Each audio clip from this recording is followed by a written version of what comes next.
தேவனே நான் ஓமதண்டையில்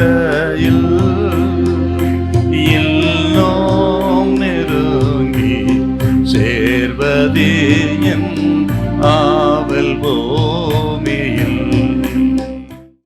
யோவான் 21:3 கொஞ்சம் வாசிங்க பார்க்கலாம். சீமோன் பேதுரு மற்றவர்களை நோக்கி மீன் பிடிக்க போகிறேன் என்றார். அதற்கு அவர்கள் நாங்களும் உம்முடனே கூட வருகிறோம் என்றார்கள். அவர்கள் புறப்பட்டு போய் உடனே படவில் ஏறினார்கள். அந்த ராத்திரியிலே அவர்கள் ஒன்றும் பிடிக்கவில்லை. அந்த ராத்திரியில் அவர்கள் ஒன்றும் பிடிக்கவில்லை. இந்த கலிலேய கடல் இந்த சீசர்களுக்கு ஒன்றும் புதிதல்ல, பழக்கமில்லாத இடமல்ல. அவர்கள் பழக்கமான இடம், தொழில் செய்கிற இடம். ஆகவே அவர்கள் பல ஆண்டுகள் அதில் அனுபவம் உள்ளவர்கள். படகு இருந்தது, வலை இருந்தது, அனுபவம் இருந்தது. அத்தனை இருந்தும் இந்த வார்த்தை பாருங்க, அவர்கள் ஒன்றும் பிடிக்கவில்லை. அப்படின்னா என்ன அர்த்தம் கேட்டீங்கன்னா, இப்படிப்பட்ட ஒரு சூழ்நிலையை, வெறுமை, தோல்வி, ஆக அனுபவமெல்லாம் கைவிட்டு போன அந்த நிலைமையை ஆண்டவரே அவர்களுக்கு உருவாக்கி வைத்தார்.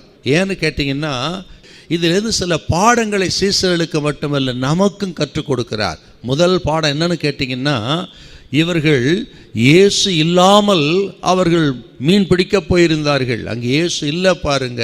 அப்படி என்ன அர்த்தம்னா, ஆண்டவர் இல்லாத ஒரு வாழ்க்கை, ஆண்டவர் இல்லாத ஒரு தொழில், ஆண்டவர் இல்லை என்று சொன்னால் அவர்களால் ஒன்று செய்ய முடியாது. தன் அனுபவம் இருந்தாலும், படிப்பு இருந்தாலும், தொழில் இருந்தாலும் சரி, ஒன்று வாய்க்காது என்பதற்கு அடையாளம் ஆண்டவர் இல்லைன்னா என்ன நடக்கும் என்பதற்கு இந்த நிகழ்ச்சி ஒரு பாடம்.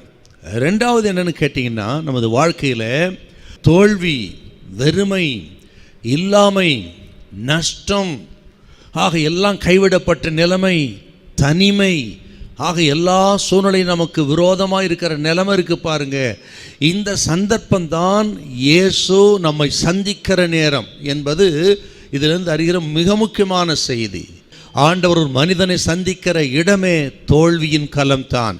எங்கே தோற்று போனார்களோ, ஆக வெட்கப்பட்டார்களோ, அங்கே தான் அந்த மனிதனை இயேசு சந்திக்கிறார். இதை கேட்கிற கர்த்தருடைய பிள்ளைகளே, ஒருவேளை உங்கள் தொழிலில் தோல்வி அடைந்திருக்கலாம், உங்கள் காரியங்களில் நஷ்டப்பட்டிருக்கலாம், கைகூடி வராமல் எல்லாம் விலகி போயிருக்கலாம், தோற்று போய் தோல்வியின் களத்தில் இருக்கலாம். கர்த்தர் உங்களை பார்த்து சொல்லுகிறார், இயேசு உங்களை சந்திக்கிற நேரம் இந்த நேரம் தான், தோல்வியின் களம் தான். பயப்படாதீங்க, அங்கே தான் சந்தித்து உயர்த்தி மேன்மைப்படுத்துவார்.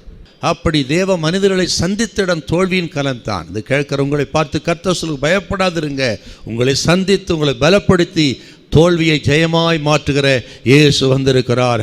இதை கேட்கிற பார்க்கிறவங்களை பார்த்து ஆண்டவர் சொல்கிறார், வாழ்க்கை வனாந்தரமாக இருக்கலாம், இது நடக்குமா, ஆகுமா, முடியுமா, யாருக்கு நடந்திருக்கு என்றெல்லாம் கேள்வியோடு இருக்கலாம். நீங்கள் கர்த்தர் சொல்லுகிறார், உங்களுக்கு ஒரு அற்புதத்தை செய்கிற நேரம் இதுதான். உங்கள் குறைவை நிறைவாக்குவார். இருக்கிற கொஞ்சத்தை கர்த்தர் பெருக்கி ஆசீர்வதித்து உங்களை கனம் பண்ணுவார். ஹல்லேலூயா, ஹல்லேலூயா.